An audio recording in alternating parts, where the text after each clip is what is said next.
I'm standing in front of a locked gate, two sheriff's deputies watching me, and there's Brenda Whitmore, the HOA president, who's already called 911 on me 3 times this week, screaming that I'm trespassing on her community's private road. Her face is bright red, finger pointed at my chest. She's telling the deputies I need to be arrested immediately. I let her finish. Then I pull out my phone, open the county recorder app, and turn the screen toward her. "Ma'am," I say, keeping my voice steady, "you just installed a padlock on my road. This entire valley? I own it. All 12,200 acres, including the dirt your $800,000 house sits on." The color drains from her face like someone pulled a plug. Both deputies take a half step back. One of them clears his throat, suddenly very interested in his boots. I let the moment breathe, but I'm getting ahead of myself. Let me rewind 3 months and show you how a simple plan to restore my grandfather's cabin turned into a lesson in what happens when a Karen picks a fight with the wrong property owner. You're probably wondering how someone just owns a valley. Well, it starts with my grandfather, a handshake deal that went wrong, and an HOA president who really should have done a title search before she installed that gate. My grandfather, everyone called him Pop, homesteaded this valley back in 1952. 1,200 acres of Colorado mountain pine, a spring-fed creek, and silence so deep you could hear your own heartbeat. He filed his claim with the federal government, built a cabin with his own hands, and raised my mom there. No electricity until 1973. No phone line until 86. Just Pop, the mountains, and a work ethic that would make a mule look lazy. I spent every summer there from age 6 to 18. Pop taught me to fish that creek, identify animal tracks, and stack firewood so tight a chipmunk couldn't squeeze through. The cabin smelled like pine sap and coffee. The porch faced east, so you could watch the sunrise turn the valley gold. It was the closest thing to magic I've ever known. Then 1989 happened. Pop was 73, needed money for medical bills, and a developer named Robert Castellano came knocking. Castellano wanted to build homes. Pop didn't want a subdivision in his valley, but he was practical. They made a deal. Pop would sell 45 acres, just a flat meadowland at the lower end of the valley. Castellano could build his houses there, but Pop had conditions. "You can have that meadow," Pop told him, "but the road stays mine. The spring stays mine, and you leave the upper valley alone." Castellano agreed. They signed papers. The deal was clean. By 1994, 6 homes sat on that meadow. Nice families. Pop got along with everyone. He'd wave when they drove past his gate, sometimes share venison during hunting season. It worked. Then 2010 hit. Pop died. A heart attack. Quick and clean, the way he'd have wanted. I inherited everything. The cabin, the land, all 1,200 acres minus those 45 he'd sold. But I was deep in my tech career in Seattle, building cybersecurity systems, pulling 80-hour weeks. The cabin sat empty. I paid property taxes every year, but I didn't visit. 15 years went by like that. 15 years of letting Pop's legacy gather dust. This year, 2025, I burned out, staring at code until 2 a.m., living on energy drinks and imposter syndrome. I realized I was 30 miles deep into a life I didn't recognize. I needed out. That's when I remembered the cabin. I could work remotely, restore the place, breathe air that didn't taste like recycling. So I called the county in April to ask about building permits for repairs. The clerk was friendly. "Oh, you mean that old place up in Pine Ridge Estates?" I paused. Pine Ridge? What now? Turns out while I was gone, the subdivision expanded. That original developer retired to Arizona in 2015. A new builder bought the land, added 34 more homes between 2018 and 2020. 40 houses now, and they formed an HOA. I got a voicemail that same day. Professional tone, polite but firm. This is Brenda Whitmore, president of Pine Ridge Estates HOA. We're concerned about the abandoned structure at the upper end of our community. We need to discuss community standards. Please call me back. I didn't think much of it. I figured I'd show up, introduce myself, maybe bring cookies to neighbors, be a good guy. Yeah, that's not what happened. Let me tell you what I didn't know then. While I was in Seattle writing code, Brenda Whitmore had built herself a little empire. She'd volunteered as HOA president when the new phase launched in 2018 ran unopposed. Within a year, she'd registered Property Management LLC, her own company, and convinced the board to hire her at $3,000 a month to manage community affairs. She wasn't just the HOA president.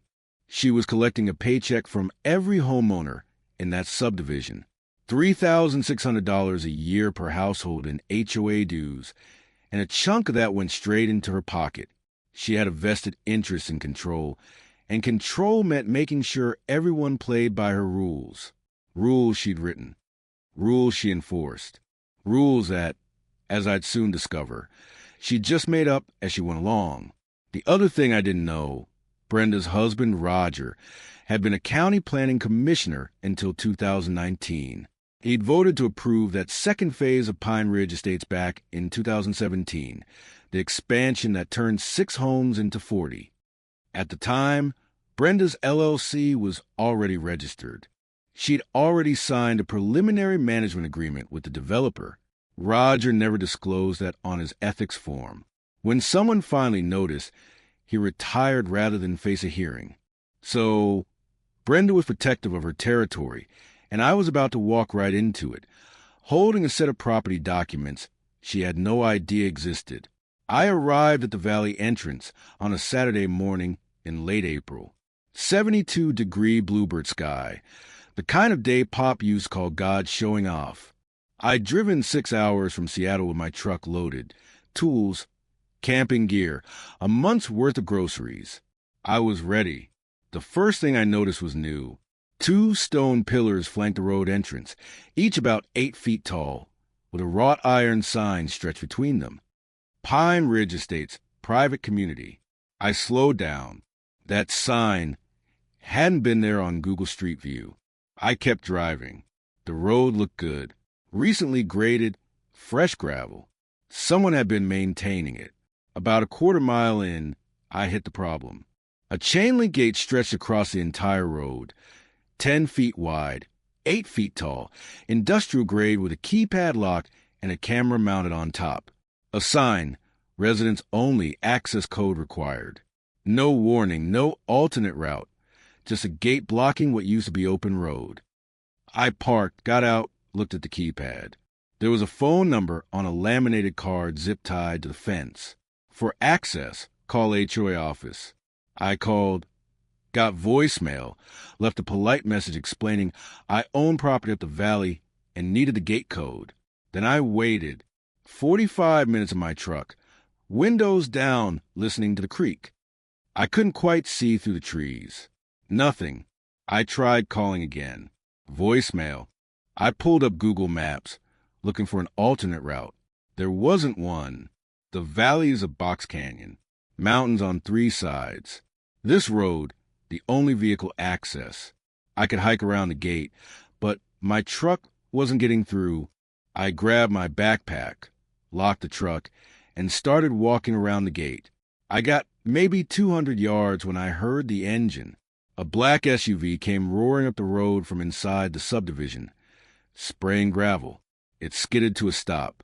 The driver's door flew open, and out stepped a woman in her late 50s, blonde highlights, white capris, tennis shoes that had never seen a trail.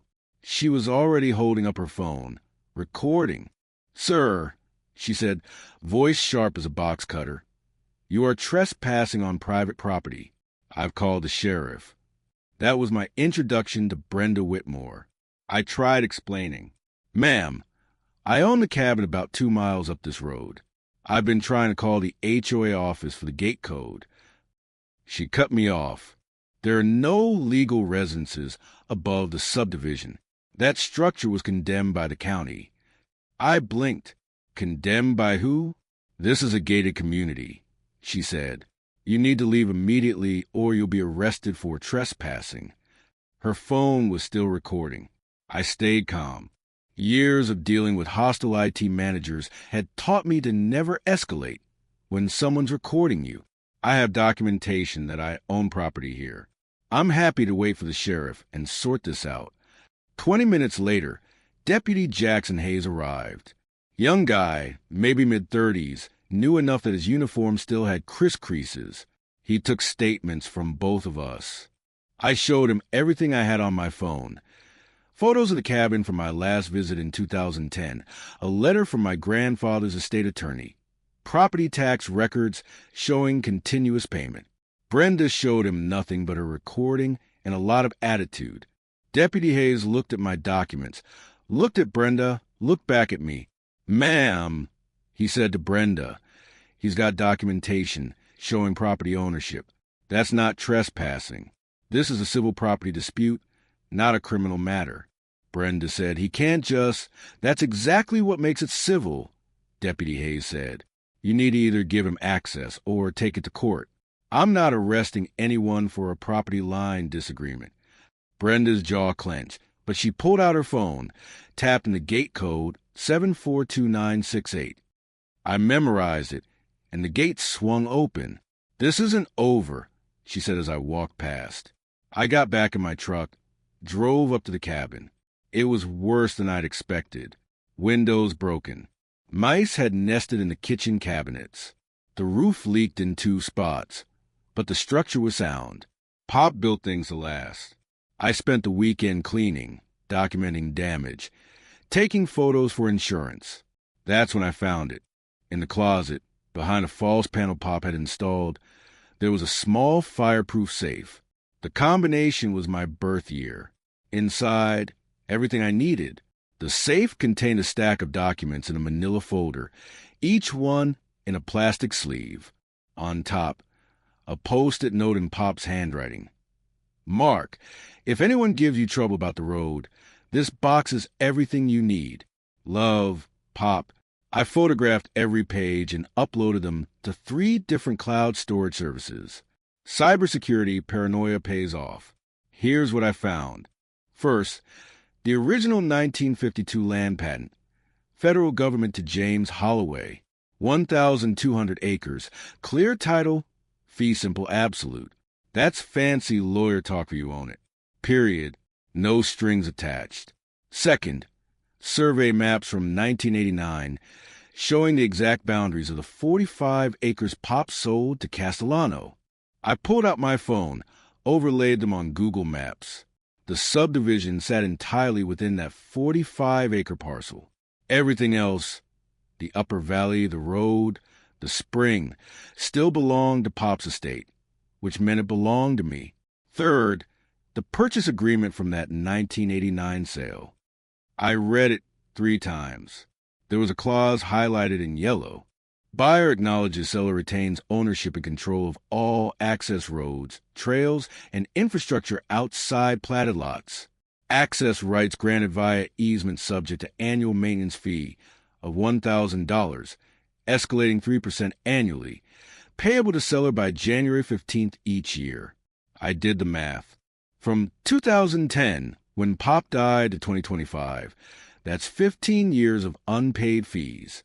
At 3% compound escalation, the developer owed Pop's estate roughly $47,000. And the agreement said if fees went unpaid for more than 1 year, the easement terminated. The developer had defaulted. The HOA had no easement. They'd been using my road without permission for 15 years. Fourth, a water rights certificate from 1968. Pop had filed for the spring that fed the creek. In Colorado, water rights work on a first-in-time, first-in-right basis. Pop's claim predated the subdivision by 50 years. I owned the water source. I sat on the cabin floor, documents spread around me like puzzle pieces, and I started laughing. It wasn't a nice laugh.